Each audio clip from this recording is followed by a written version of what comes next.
चौथे अध्याय के भगवान कृष्ण ने चौथे अध्याय के 39वें श्लोक में कहा है, श्रद्धावान मनुष्य ज्ञान को प्राप्त होता है तथा ज्ञान को प्राप्त होकर वह बिना विलंब के तत्काल ही भगवत प्राप्ति रूप परम शांति को प्राप्त हो जाता है। जिसको श्रद्धा नहीं, भगवान कृष्ण ने चौथे अध्याय के 40वें श्लोक में कहा है, जिसको श्रद्धा नहीं है, विवेकहीन और श्रद्धा रहित संयुक्त मनुष्य परमार्थ से अवश्य भ्रष्ट हो जाता है। श्रद्धा रहित संयुक्त मनुष्य परमार्थ से अवश्य भ्रष्ट हो जाता है। ऐसे संयुक्त मनुष्य के लिए ना ये लोक है, ना परलोक है और ना सुख ही है। इसी श्लोक पर किसी प्रेमी महाराज जी से पूछा। महाराज जी ने उत्तर दिया, परम योगीश्वर कृष्ण ने अर्जुन को गीता में समझाते हुए कहा है, श्रद्धावान लभते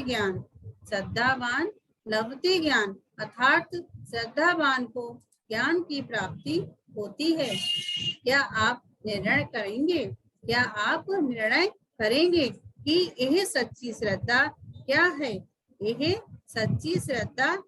है? जिसकी तरफ महायोगी कृष्ण का संकेत था। आजकल जो श्रद्धा के नाम पर अंधविश्वास फैला हुआ है और उसने तो सारे राष्ट्र को चौपट कर दिया और लोगों को बेकार तथा कायर बना दिया है। इस सब बातों से मालूम पड़ता है कि भगवान कृष्ण का संकेत किसी और ही तरफ होगा। उत्तर, हाँ प्रेमी, ये ठीक है कि कृष्ण का संकेत किसी और तरफ ही था, पर आजकल तो उन सब बातों का अनर्थ हो रहा है। लो ध्यान से वह बात समझो और जांच कर देख लो, पूरा है कि नहीं। ये कोई ऐसी बात नहीं कहते जो इन्होंने सुनी सुनाई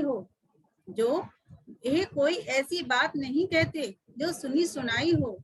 सबसे पहले हर बात को यह अपने आप पर तौलते हैं और जो पूरी उतरती है फिर वह लोगों की सेवा में समर्पण कर देते हैं। ये संसार एक बड़ी बाजी है जो नाना रूप के रंग पल पल बिखेर बदलती है और सारे प्राणियों को गुलाबी में डाले हुए है। पर बाजीगर इसका सच्चा है जो तीन काल कायम एक रस है। वह बाजी को बदलने वाला मिथ्या करके जाना और बाजीगर को सत्य करके निश्चय किया तो इस सत्य निश्चय को ही सच्ची श्रद्धा कहते हैं। मालिक की यह रचना दृष्टिगोचर होती है जो पल पल में अपना रूप बदलती है। मालिक की ये रचना दृष्टिगोचर होती है जो पल पल में रूप बदलती है। इसके बदलने करके भी जो स्वयं कुछ नहीं है और अपना आधार अपने से अलग रखती है, इसके आधार में पूर्ण समर्थ है कि इस रचना को जैसा चाहे बदल दें या लय कर दें। इस रचना को जैसा चाहे बदल दें या लय में बदल दें। तुम इस शरीर को ही लो। वह चेतन सत्ता जिस करके एक मुर्दा खड़ा है, इसमें रहती हुई भी इससे अलग है। ये शरीर 10 दिन रहे, 10 वर्ष रहे या 10 लाख वर्ष रहे। ये शरीर 10 दिन रहे या 10 वर्ष रहे या 10 लाख वर्ष तक रहे, वह इसमें सर्वदा एक जैसी है। शरीर पल पल नाश की तरफ जा रहा है। शरीर पल पल नाश की तरफ जा रहा है। इसमें प्रतिक्षण सैकड़ों प्रलय हो रहे हैं। इसमें प्रतिक्षण सैकड़ों प्रलय हो रहे हैं, पर इसकी आधारभूत चेतन सत्ता सदा सर्वदा एक जैसी है। ऐसा जानकर जो इस पर अटल निश्चय रखता है, ऐसा जानकर जो इस पर अटल निश्चय रखता है, वह सत्य ज्ञान को प्राप्त करने का अधिकार रखता है। इसी को सच्ची श्रद्धा कहते हैं। इसी को सच्ची श्रद्धा कहते हैं। जिनको वह श्रद्धा रूपी अमर फल मिल गया, फिर उन्होंने दुनिया को ऐसे देखा जैसे राजा मोहध्वज ने देखा, राजा हरिश्चंद्र ने देखा, गुरु गोविंद सिंह के उन 2 लड़कों ने देखा जो जीते जी दीवार में चुनवाए गए। इत्यादि वैसे श्रद्धा के अर्थ लोगों ने अपने घर रखे हैं। वैसे श्रद्धा के अर्थ लोगों ने अपने घर रखे हैं। बाहोश होकर संसार को देखो, बाहोश होकर संसार को देखो। श्रद्धा प्राप्त करना बच्चों का खिलवाड़ समझ रखा है। श्रद्धा प्राप्त करना बच्चों का खिलवाड़ समझ रखा है। प्रेमी जी जीते जी मरना पड़ता है। प्रेमी जी जीते जी मरना पड़ता है। बड़ा औखा कठिन मार्ग है, पर घबराना नहीं चाहिए। अगर चाहा हो तो ये सब सौखा आसान हो जाता है। अगर चाहा हो तो ये सब सौखा आसान हो जाता है। भगवान कृष्ण ने चौथे अध्याय के 39वें श्लोक में कहा है, जितेंद्रिय भगवान कृष्ण ने चौथे अध्याय के 39वें श्लोक में कहा है, श्रद्धावान मनुष्य ज्ञान को प्राप्त होता है। श्रद्धावान मनुष्य ज्ञान को प्राप्त होता है तथा ज्ञान को प्राप्त होकर वह बिना विलंब के तत्काल ही भगवत प्राप्ति रूप परम शांति को प्राप्त हो जाता है। भगवान कृष्ण ने चौथे अध्याय के 40वें अध्याय में कहा है, जिसमें श्रद्धा नहीं है, जिस मनुष्य में श्रद्धा नहीं है, परमार्थ से अवश्य भ्रष्ट हो जाता है। ऐसे संयुक्त मनुष्य के लिए ना एक लोक है ना परलोक है। ऐसे मनुष्य के लिए ना एक लोक है ना परलोक है, और ना सुख ही है, ना ही सुख है। ओम ब्रह्म सत्य।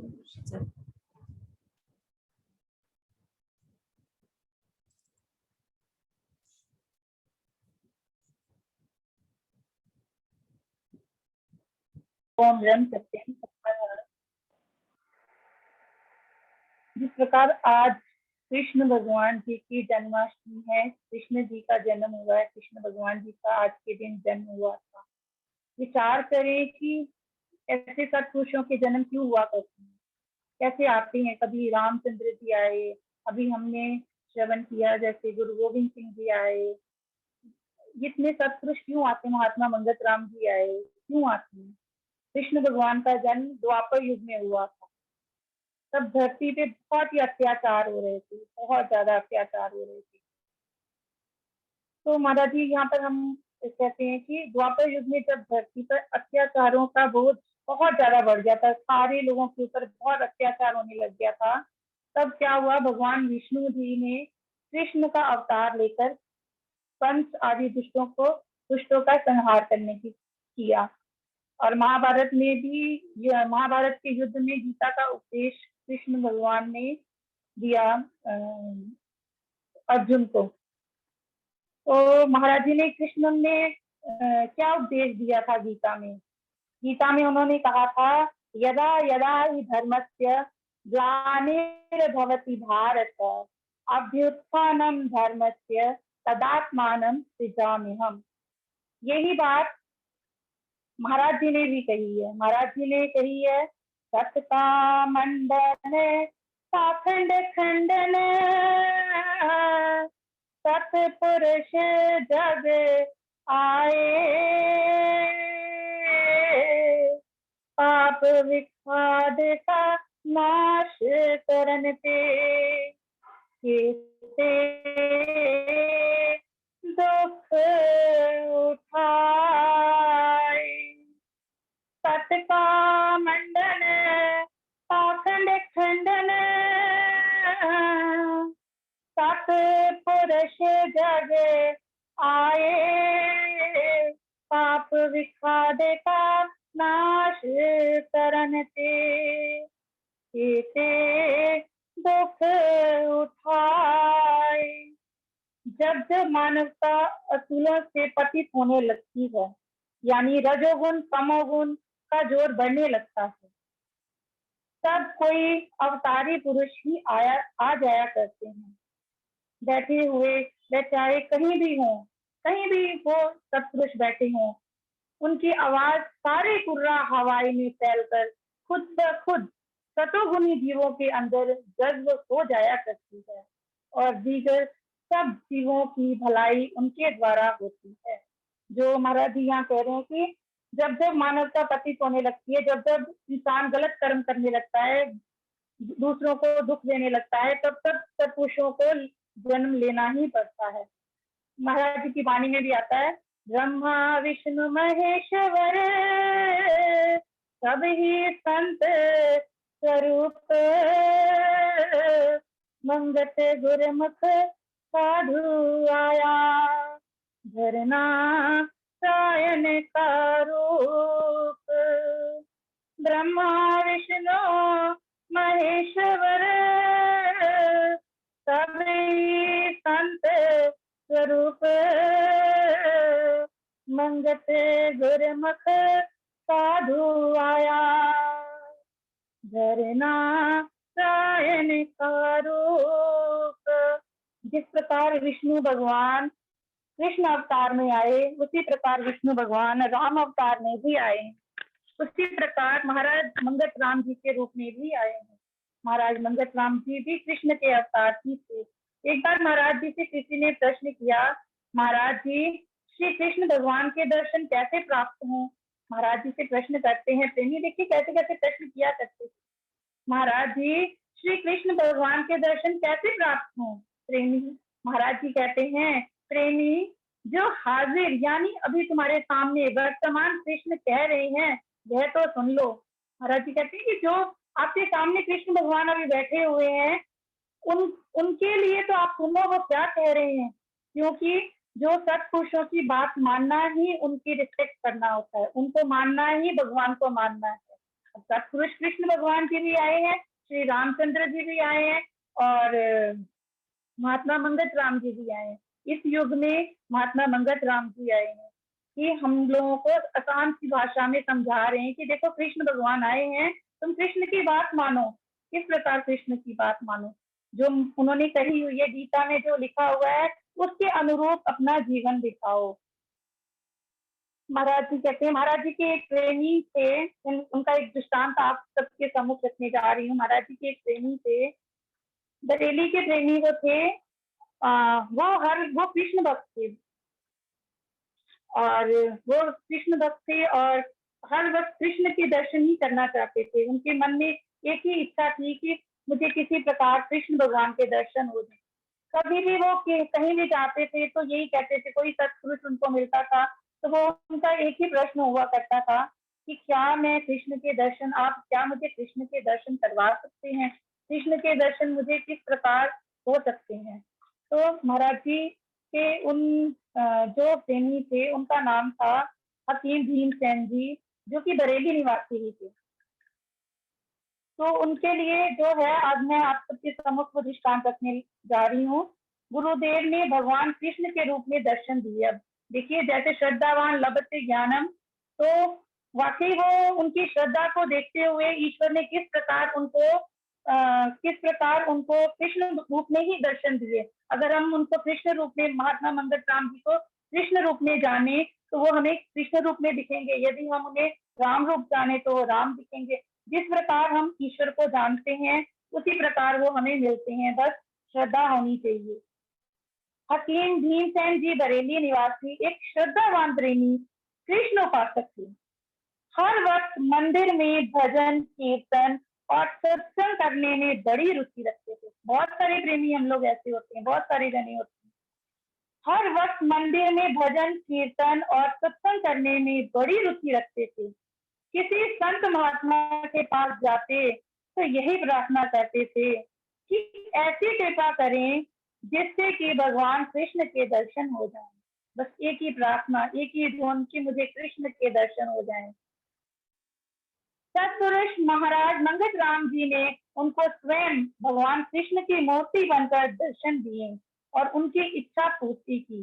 किस प्रकार की, ये हम श्रवण करते हैं, जिससे उनके जीवन का कांटा ही बदल गया। जब कृष्ण भगवान के रूप में उन्होंने दर्शन किए तब उनकी लाइफस्टाइल प्रॉपरली चेंज हो गई। आप गुरुदेव की कृपा से सच्चे समतावादी बने। जब उनको उनकी इच्छा पूरी हो गई तब वो सच्चे समतावादी बने। इस वृत्तांत का बयान कि कैसे उनको भगवान के दर्शन हुए, उन्होंने इस प्रकार फरमाया था। ये उनकी जबानी है, भीमसेन जी ने जो बताया था वो आप सबके सम्मुख रखने जा रहे हैं। ये 2 मार्च 1952 का दिन था। 2 मार्च 1952 के दिन दास अपने शफा खाने में बैठा था कि अचानक एक सच्चा फकीर आ गया। कि कैसी किस्मत होती है, जब सब कुछ मिलना होता है ना, इस प्रकार से मिलता है। अचानक सच्चा फकीर आ गया। दास ने कुछ सेवा की तो दास पर बहुत प्रसन्न हुए। देखिए सेवा का कितना बड़ा फल होता है। दास ने कुछ सेवा की तो बहुत प्रसन्न हुए। कहने लगे, प्रेमी हम आप पर बहुत प्रसन्न हैं। कहने लगे, प्रेमी हम आप पर बहुत प्रसन्न हैं। जो मांगना है मांग लो, जो मांगना है मांग लो। दास ने अर्ज की, महाराज जी किसी चीज की कमी नहीं है। दास ने अर्ज की, महाराज जी किसी चीज की कमी नहीं है। प्रभु कृपा से सब कुछ प्राप्त है। प्रभु कृपा से सब कुछ प्राप्त है, लेकिन एक चाह है कि भगवान कृष्ण के दर्शन हो जाएं। बस एक ही चाह है कि भगवान कृष्ण के दर्शन हो जाएं। ऐसी कृपा करें। विचार करें, क्या हमने कभी किसी से इस तरह से कुछ मांगा है, ऐसी गुहार लगाई है कि मुझे बस ईश्वर के दर्शन करने हैं? इस प्रकार की भक्ति क्या हमने कभी की है? हमें ऐसी भक्ति होनी चाहिए, फिर हम श्रद्धावान होने लायक। महाराज जी किसी चीज की कमी नहीं, प्रभु की कृपा से सब कुछ प्राप्त है, लेकिन एक चाह है कि भगवान कृष्ण के दर्शन हो जाएं। ऐसी कृपा करें। महात्मा जी ने फरमाया, आज से 7वें दिन आपको भगवान कृष्ण के दर्शन होंगे। आज से 7वें दिन आपको भगवान कृष्ण के दर्शन होंगे। इतना फरमाकर वो चले गए। दास अपने कार्य में लग गया।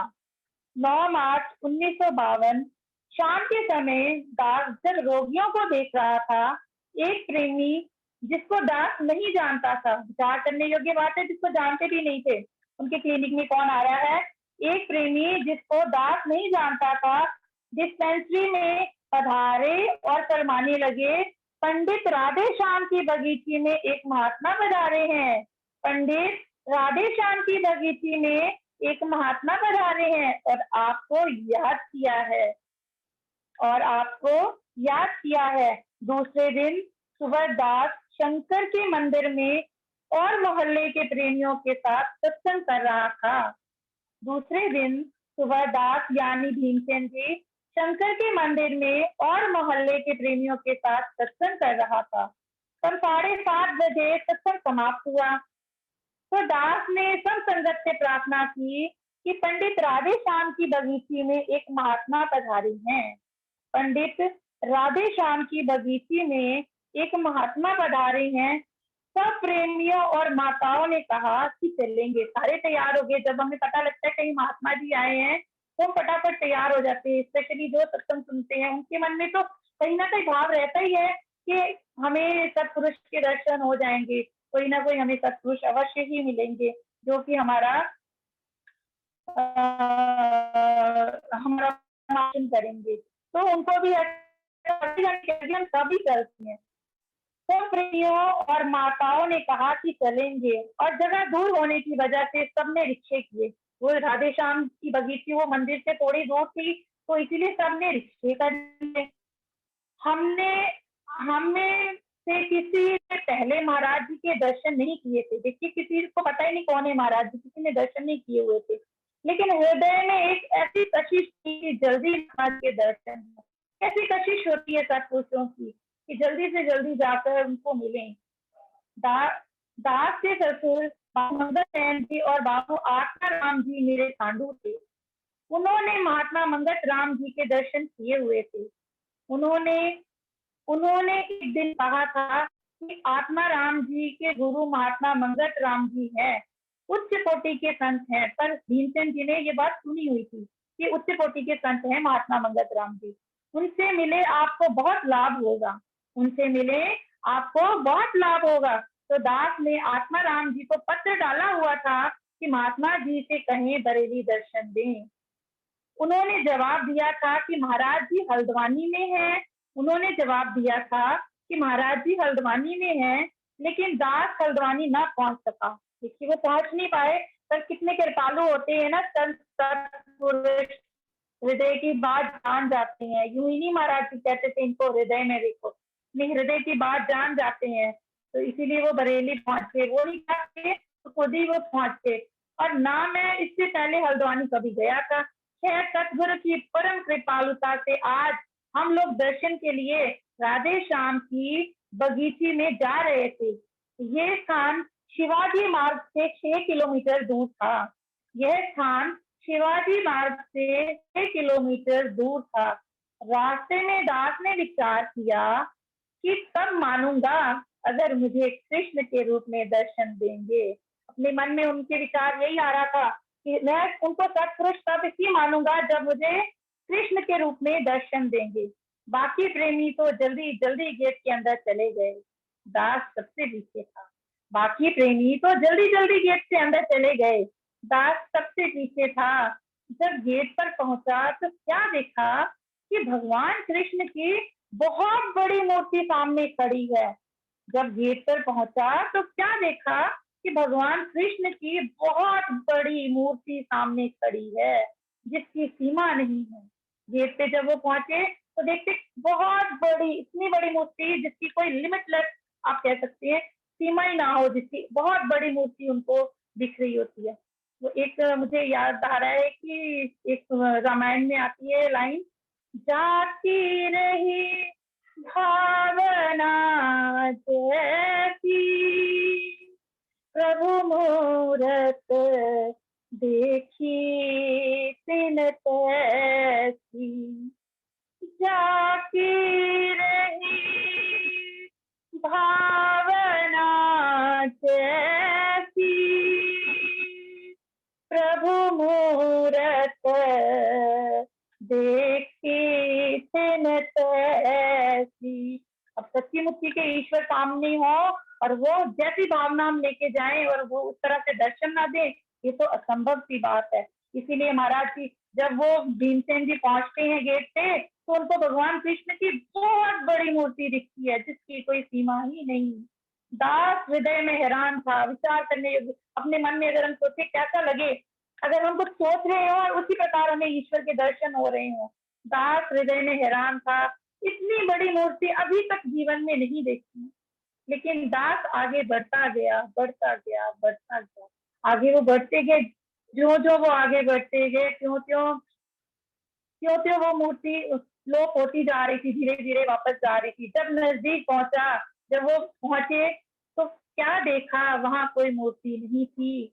वे तो स्वयं महात्मा मंगत राम जी बैठे हुए थे। वो मूर्ति उन्होंने जब देखी, इस तरह से लोप हो रही थी कि वो महाराज जी के सामने पहुंचते पहुंचते वो लोप हो गई और उनको वहां पे मूर्ति दिखाई ना देके वो मूर्ति के रूप में महात्मा मंगत राम जी दिखाई दिए। और महाराज जी शांत मुद्रा में सामने अंदर खड़े हैं।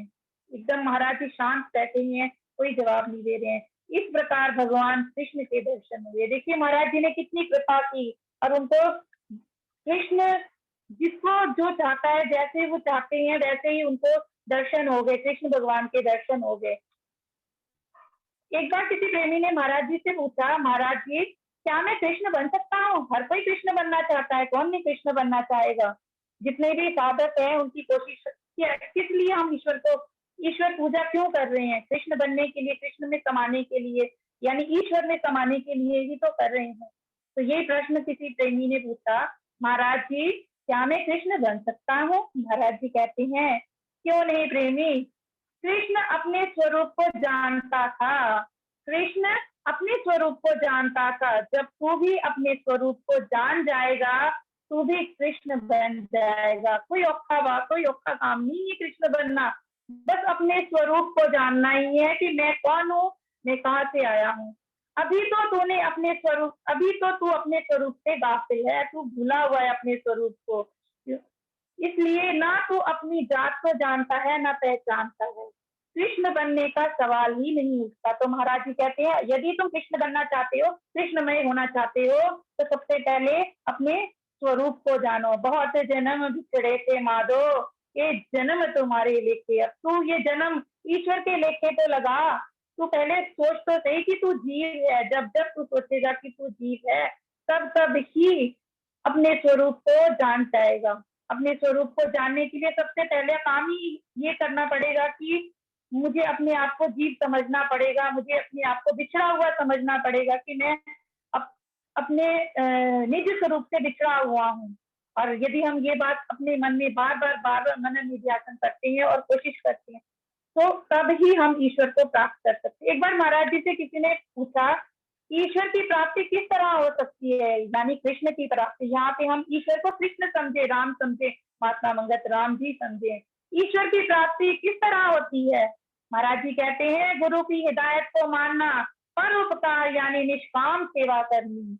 ईश्वर की हिदायत को मानना मतलब कि जो गुरु ग्रंथ साहब में लिखी हुई बात है, जो गीता में श्री कृष्ण भगवान जी की बातें हैं, महाराज मंगत राम जी ने जो हमें ग्रंथ श्री समता विलास और ग्रंथ श्री समता प्रकाश ने जो बातें बताई हैं, उनको मानना और परोपकार करना। हर एक सब जीवों के लिए भला सोचना, सबके लिए परोपकार करना, यानी निष्काम सेवा करनी। सेवा तो करनी है और निष्काम भाव से यदि हम सेवा करते हैं, तब ही हम ईश्वर की प्राप्ति कर सकते हैं। आज कृष्ण जन्माष्टमी है, सबने व्रत भी किए होंगे, हम सबने व्रत भी किए होंगे। तो महाराज जी का जो व्रत के लिए हमारे महाराज जी ने हमें क्या संदेशा दिया हुआ है, महाराज जी ने व्रत का नियम बनाया था। तब महाराज जी ने कहा, हफ्ता में एक व्रत रखना चाहिए। अगर इतनी कुर्बानी ना हो सके तो महावारी एक व्रत रखना चाहिए। व्रत के दिन बिल्कुल सूक्ष्म चीज का इस्तेमाल शाम के वक्त करना चाहिए। ज्यादा अभ्यास और ज्यादा सत्संग उस दिन होना चाहिए। याद रखने वाली बात, व्रत किया है तो ज्यादा से ज्यादा अभ्यास और ज्यादा से ज्यादा सत्संग उस दिन होना चाहिए। यानी हर पहलू में अधिक पवित्रता व्रत के दिन धारण करनी चाहिए। व्रत का मतलब ही है ज्यादा से ज्यादा पवित्रता, बिल्कुल गुस्सा नहीं करना, बहुत प्रेम, हर एक के अंदर कृष्ण को देखना। हर जितने भी घर में हमारे सारे जने हैं, हर एक के अंदर कृष्ण समझ के हर एक को प्रणाम करना और बार बार ईश्वर को याद करना। भले वो कृष्ण रूप में करे, भले महामंत्र रूप में करे, किसी भी रूप में आप ईश्वर को याद करें। व्रत का मतलब एक ही है और कि हम ईश्वर को ज्यादा से ज्यादा याद करें और ईश्वर में होने की कोशिश करें। और महाराज जी हम सब पर कृपा करें। इस कृष्ण जन्माष्टमी के ऊपर हम ये अपने मन में ध्येय रखें कि हम ईश्वर को किसी प्रकार भी प्राप्त करने की पूरी तरह से कोशिश करेंगे और हमें ईश्वर की प्राप्ति अवश्य ही होगी। ओम ब्रह्म सत्यम सर्वम।